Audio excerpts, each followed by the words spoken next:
Kyler Murray and the Cardinals will be 3-point home favorites against Josh Allen and the Bills on Sunday, according to Fox Bet. Now, both young quarterbacks have taken huge leaps this season and are now 4th and 5th in MVP odds. So, Shannon, who would you take long term? Would you take Josh Allen or Kyler Murray?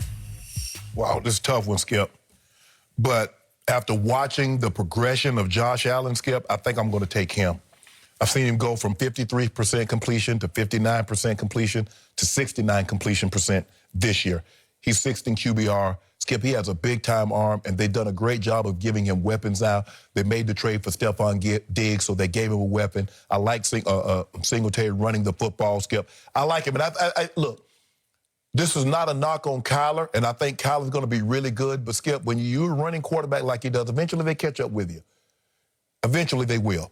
And I just don't know how long he's going to be able to be this effective running the football. Now, he can throw it. Don't get me wrong. He's ahead of where Lamar is at throwing the football. So, but for me, at 6'5", 237 pounds, I just like I like the maturation. I love the growth in which I've seen for him. And it tells me that he's taking this serious. He's getting better year after year after year. And I love the improvement. So for me, right now, you says, okay, you only get one. I'm going to take Josh Allen.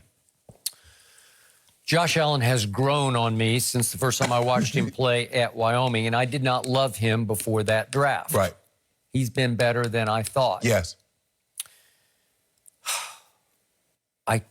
I told you again and again what I kept seeing in Kyler in the 1 year he was at the University of Oklahoma.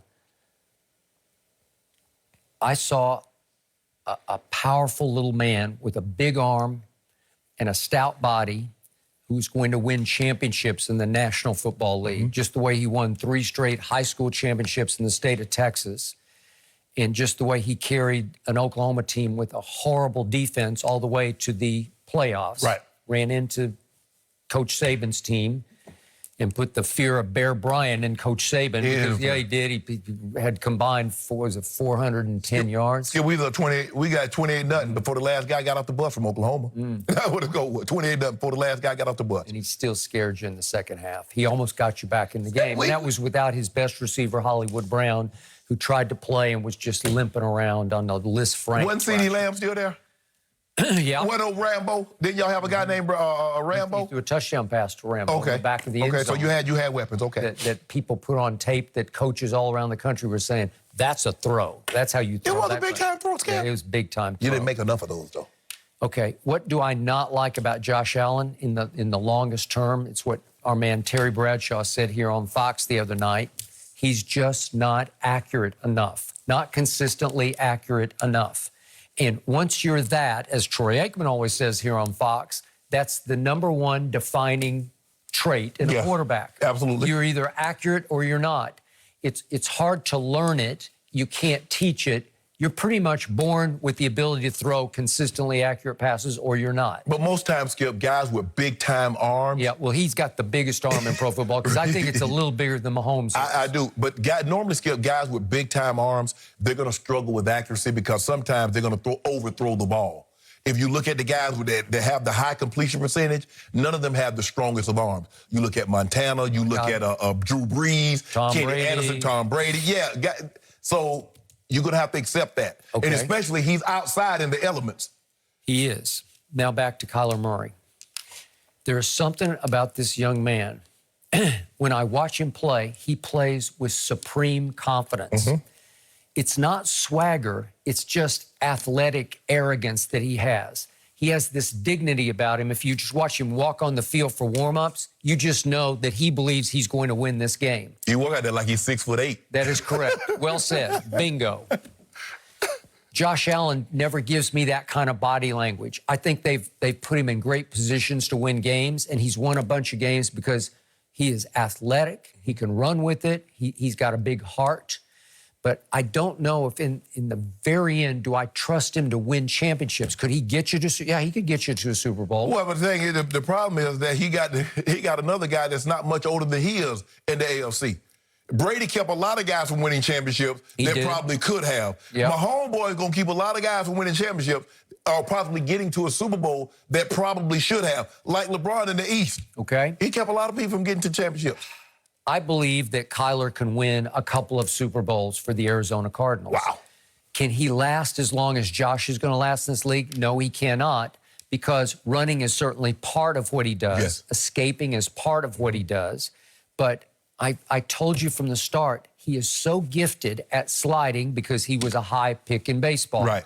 That he has that knack, that art of avoiding dangerous collisions. Yeah, he ain't taking no big shots. No, I have not seen him in the whole year I watched him at Oklahoma, or now into his second year in pro football. I've yet to see him take a shot where I said, what are you doing? Right. I haven't either. Because Robert Griffin III, right away, I'm saying, Robert, what are you doing? But Skip, but you know, when you're a mobile quarterback, you're a running quarterback, there's the injury risk is always there. It's higher for you than, say, a drop back passer. And even though, and he has mobile too.